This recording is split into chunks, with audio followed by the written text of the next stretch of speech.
Karamihan kasi, nag-uumpisa pa lang mag-apply, nagkakaroon na ng mga negative thoughts, nag-a-advance thinking na baka ma-disapprove or iniisip na baka talagang hindi para sa kanya ang credit card. Kaya ang nangyayari, tumitigil na siya sa pagsubok.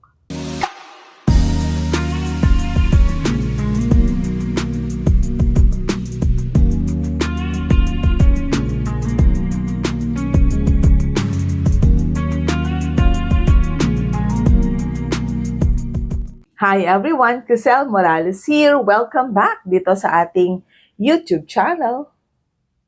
May kasabihan, there's no harm in trying. Totoo naman. But we have to remember that in trying, kailangan may courage ka. Kailangan buo yung loob mo. Kasi obligation follows, katulad ng pag-a-apply ng credit card. Sa mga credit card holders na medyo matagal na talagang may credit card at gusto mag-apply for another credit card, madali na lang sa kanila kasi meron na silang existing credit card. But sa totoo lang, dun sa mga newbie, yung mga first-timer, yun talaga yung medyo mahirap. No? And the truth is, talaga naman, because ako din, I experienced the same. Pero today, pag-uusapan natin, ano ba yung mga bangko na nag-o-offer ng mga credit cards for newbies or mga first-timers sa pag-a-apply ng credit card.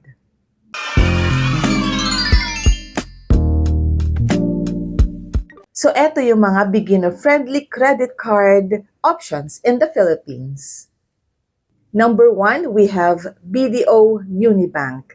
Madaling mag-apply sa kanila kahit first-timer ka kung meron kang savings account sa kanila. Sometimes they pre-approve credit cards for depositors. Kaya may mga testimonies or experience tayong nababasa dito sa ating comment section na biglang pinapadalhan ni bangko. Yun na yung mga tinatawag natin na pre-approve and then eventually na-approve ni bangko tapos pinadalhan ka na lang bigla ng credit card. It is because you are a good depositor of the bank. Dito sa BDO Unibank, meron silang condition. Madali lang mag-approve ng credit card provided meron kang savings account sa kanila. Tignan naman natin ngayon ang Bank of the Philippine Islands. Ang Bank of the Philippine Islands nag-o-offer ng secured credit cards. Very good for beginners. Very good para sa ating mga newbie. Ang secured credit card is depositing a certain amount with the bank and then kung magkano yung deposit mo, 90% of that will be your approved credit limit through a credit card. So, eto maganda para makapag-umpisang mag-build ng credit history at ng credit score sa mga baguhan or newbie sa credit card. Number 3, we have Security Bank. Si Security Bank naman is known for relatively straightforward approval for entry-level cards. So ano yung entry-level credit cards? Ito yung mga credit cards na nagre-require lamang ng mababang annual income. Sometimes ito yung mga walang points and rewards earning feature na credit card. At kung minsan ito din yung mas mababa lang ang credit limit na binibigay ni bangko dito sa mga entry-level credit cards na ito. However, okay lang yan. Ang importante, ma-approve ka at makapag-umpisa kang mag-build ng iyong credit history and credit score.